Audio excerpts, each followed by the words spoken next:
নমস্কার, আমি অর্পিতার খামখেয়ালি গল্পে আরও একবার সকলকে জানাই স্বাগত। আশা করি সকলে খুব ভালো আছেন, আমিও ভালো আছি। ভিডিও দেখে বুঝতেই পাচ্ছেন আজকে অন্য ধরনের একটি রেসিপি ভিডিও নিয়ে হাজির হলাম, যেটা আপনারা লুচি, পরোটা বা রুটির সাথে ডিনার টেবিলে অবশ্যই সার্ভ করতে পারবেন। তাহলে চলুন সম্পূর্ণ ভিডিওটা শুরু করা যাক। প্রথমেই সরিষার তেল গরম করে নিয়েছি। সরিষার তেল গরম করে নিয়ে তাতে তেজপাতা, গোটা গরম মশলা আর একটি কাঁচা লঙ্কা মাঝখান থেকে ফাটিয়ে নিয়ে ফোড়নে ব্যবহার করেছি। এখানে আমি ফোড়নে কাঁচা লঙ্কা ব্যবহার করেছি, সম্পূর্ণ অপশনাল।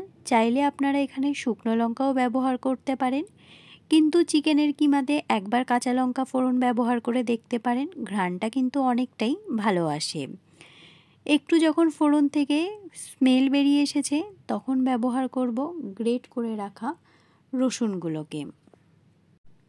এর সাথে সাথেই অ্যাড করব গ্রেট করে রাখা আদা।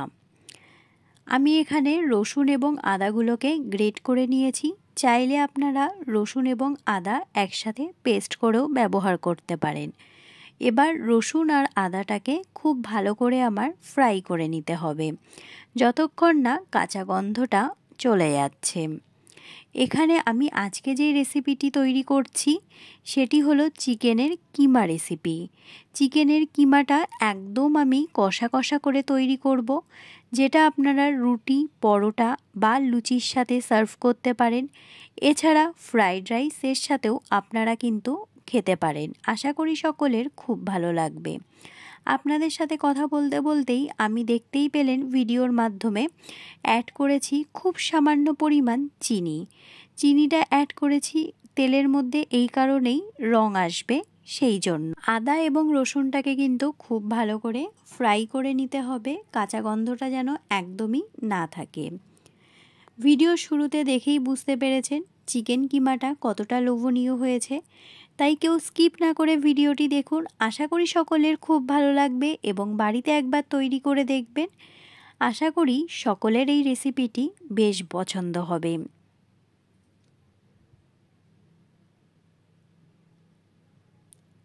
যেহেতু চিকেন কিমার পরিমাণটা অনেকটাই ছিল, সেই জন্য আমি একবারেই তেলটা ব্যবহার করেছি।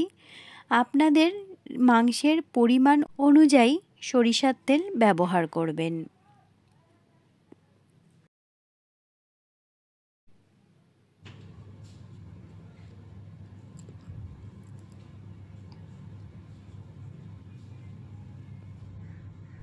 এই পর্যায়ে আদা এবং রসুনটা কিন্তু আমার প্রায় ফ্রাই করা হয়ে গেছে।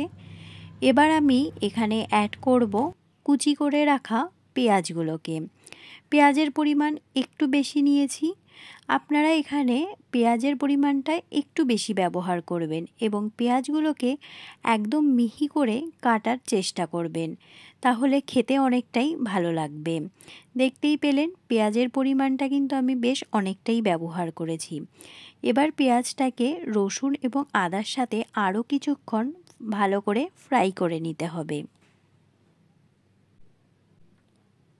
এই পর্যায় পর্যন্ত যে সকল বন্ধুরা ভিডিওটি কন্টিনিউ করছেন কিন্তু একটি লাইক দিতে ভুলে গেছেন, প্লিজ একটি লাইক দিয়ে ভিডিওটি কন্টিনিউ করবেন। আপনাদের একটি লাইক কিন্তু আমার কাছে অনেক গুরুত্বপূর্ণ। এই পর্যায়ে দেখতেই পেলেন পেঁয়াজটা বেশ ভালো করে মিক্সড করে নিয়ে ফ্রাই হতে দিয়েছি। আর তার সাথে অ্যাড করব বেসিক কিছু গুঁড়ো মশলা, যেটা আমি প্রত্যেক রেসিপি তৈরি করার সময় বলি খুব কম মশলায় আমি যে কোনো রেসিপি তৈরি করার চেষ্টা করি, যেন সেটা আপনাদের সুবিধার্থে আসে। এখানে ব্যবহার করেছি হলুদ গুঁড়ো, জিরের গুঁড়ো, ধনের গুঁড়ো আর ব্যবহার করেছি লঙ্কার গুঁড়ো।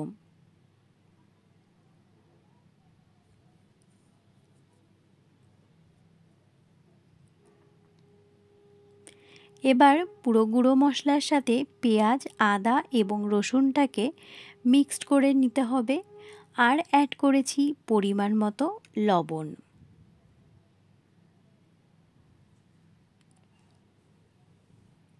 মিক্সড করে নিয়ে আরও কিছুটা সময় ফ্রাই করতে হবে। আমি যে কোনো রেসিপি তৈরি করার সময় খুব কম মশলা ব্যবহার করি, যেন হাতের কাছে থাকা যে কোনো উপকরণ আপনারা খুব সহজেই তৈরি করে নিতে পারেন। আমার চ্যানেলে বিভিন্ন রেসিপি ভিডিও আছে, চাইলে আপনারা একবার দেখে নিতে পারেন। আশা করি আপনাদের ভালো লাগবে। এই পর্যায়ে দেখতেই পাচ্ছেন আমি মশলাটার সাথে পেঁয়াজটা খুব ভালো করে মিক্সড করে নিয়ে কিছুক্ষণ ফ্রাই হতে দেব। যতক্ষণ না তেলটা ছেড়ে আসছে ততক্ষণ আমি কষিয়ে নেব।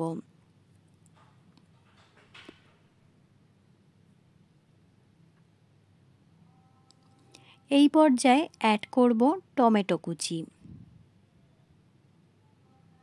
টমেটোগুলোও দেখতে পাচ্ছেন বেশ ছোট ছোট আকারে কেটেছি।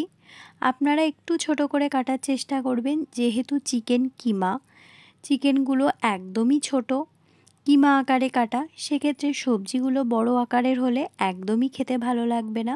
সেই জন্য পেঁয়াজ, টমেটো এগুলো একদম মিহি করে কাটার চেষ্টা করবেন। এই পর্যায়ে অ্যাড করেছি ক্যাপসিকাম। এটি সম্পূর্ণ অপশনাল, চাইলে আপনারা স্কিপ করে যেতে পারেন। ক্যাপসিকামের সাথে কাঁচা লঙ্কাও অ্যাড করে দিয়েছি। আমি একটু স্পাইসি রেসিপিটি তৈরি করব, যেহেতু আমরা ফ্রাইড রাইসের সাথে খেয়েছি সেই কারণে। এখানে কাঁচা লঙ্কার পরিমাণটা আমি একটু বেশি ব্যবহার করেছি।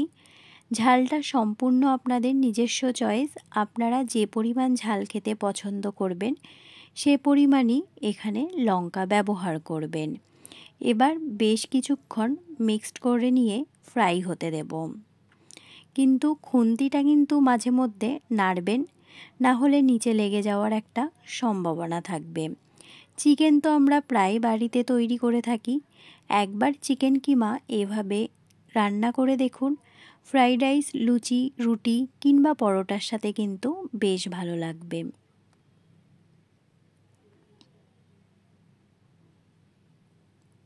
যে সকল দর্শক বন্ধুরা প্রতিনিয়ত আমার ভিডিও দেখছেন এবং সুন্দর সুন্দর কমেন্ট করছেন, তাদেরকে অসংখ্য ধন্যবাদ আমার পাশে থাকার জন্য। আমার নতুন বন্ধুদেরকেও আমি সাদর আমন্ত্রণ জানাই আমার পরিবারে। প্রত্যেকের সহযোগিতা এবং আশীর্বাদ আমার চলার পথের একমাত্র পাথেয়। এই পর্যায়ে মশলাটা যখন আমার কষানো হয়ে গেছে, তেলটা প্রায় ছেড়ে এসেছে মশলা থেকে, তখন আমি অ্যাড করেছি চিকেন কিমাগুলো। বাজার থেকে একদম মিহি মিহি করে দেখতেই পাচ্ছেন চিকেনটাকে কেটে এনেছি। চিকেন কিমা একবার এভাবে তৈরি করে দেখুন, আমি কথা দিচ্ছি প্রত্যেকের খুব ভালো লাগবে। চিকেনের কিমাটাকে এবার মশলার সাথে বেশ ভালো করে মিক্সড করে নিতে হবে। বেশ অনেকটা চিকেন কিমা ছিল, সেক্ষেত্রে দেখতেই পাচ্ছেন একদম পুরো পুরো হয়ে গেছে।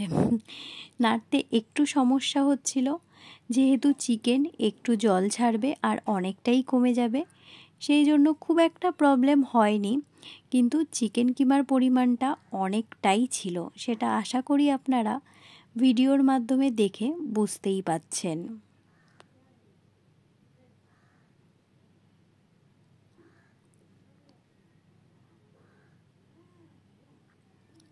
চিকেন থেকে যেহেতু প্রথমেই বললাম জল ছাড়বে, আপনারা ভিডিওর মাধ্যমে দেখতেই পাচ্ছেন চিকেন থেকে কিছুটা জল ছেড়ে এসেছে, পরিমাণটা একটু হলেও কমে যাবে, সেই জন্য মিক্সড করে নিয়ে একটু রেখে দিতে হবে।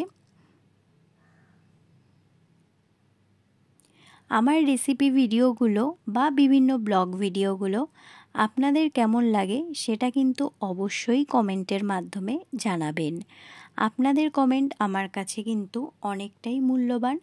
আপনাদের একটি কমেন্টই আমাকে মোটিভেট করে পরবর্তী ভিডিও তৈরি করার জন্য। চলুন এই পর্যায়ে রেসিপিতে চলে যাই। দেখতেই পাচ্ছেন কথা বলতে বলতে প্রায় অনেকটাই কিন্তু হয়ে এসেছে, অনেকটা চিকেন থেকে জলও ছেড়েছে এবং চিকেন যেহেতু একদম মিহি করে কাটা, চিকেন কিমাটা কিন্তু প্রায় রেডিও হয়ে এসেছে, দেখতেই পাচ্ছেন। এই পর্যায়ে খুব ভালো করে আমি ফুটিয়ে নেব, যেন মশলাটা সমেত চিকেন কিমাটা আরও কিছুক্ষণ সুসেদ্ধ হয়ে যায় এবং মশলাটা চিকেন কিমার ভেতরে বেশ ভালো করে ঢোকে, খেতে যেন অনেকটাই ভালো লাগে।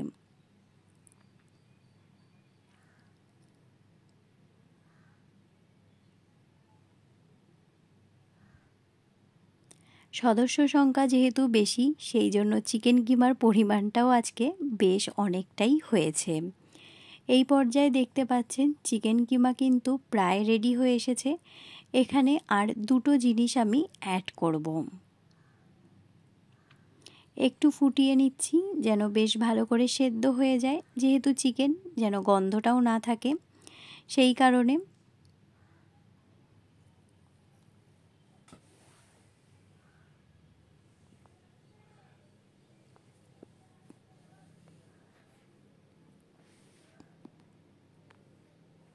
এই চিকেন কিমার ভিডিওটি আজকে আমি আপনাদের সাথে শেয়ার করছি। নেক্সট দিন আমি আপনাদের সাথে শেয়ার করব এই চিকেন কিমাটা আমরা কী কারণে তৈরি করেছিলাম, সেটি পরবর্তী ভিডিও দেখলেই আপনারা বুঝতে পারবেন। আশা করি আপনাদের পরবর্তী ভিডিওটাও ভালো লাগবে। আর ভিডিওর যদি কোনো অংশ ভালো লাগে আমার পাশে থেকে যাওয়ার অনুরোধ রইল। এই পর্যায়ে আপনাদের সাথে কথা বলতে বলতে দেখতেই পাচ্ছেন চিকেনটা কিন্তু আমার প্রায় রেডি হয়ে এসেছে। এই পর্যায়ে অ্যাড করব মরিচ গুঁড়ো। আমি গোলমরিচের গুঁড়ো ব্যবহার করেছি, এটি সম্পূর্ণ অপশনাল। যেহেতু প্রথমেই বলেছি একটু স্পাইসি তৈরি করব, সে কারণে আমি এখানে গোলমরিচ গুঁড়ো ব্যবহার করেছি। চাইলে আপনারা স্কিপ করে যেতে পারেন। আর অ্যাড করব গরম মশলা গুঁড়ো। চিকেনে অবশ্যই গরম মশলা গুঁড়ো অ্যাড করতে হবে, তাহলে কিন্তু ঘ্রাণটাও অনেকটা ভালো হয়, স্বাদটাও অনেকটা ব্যালেন্সে আসে। অ্যাড করে দিলাম কুচি করে রাখা ধনেপাতা। আমার কিন্তু চিকেন কিমা তৈরি। এবার আমি একটি পাত্রে সার্ভ করে নেব।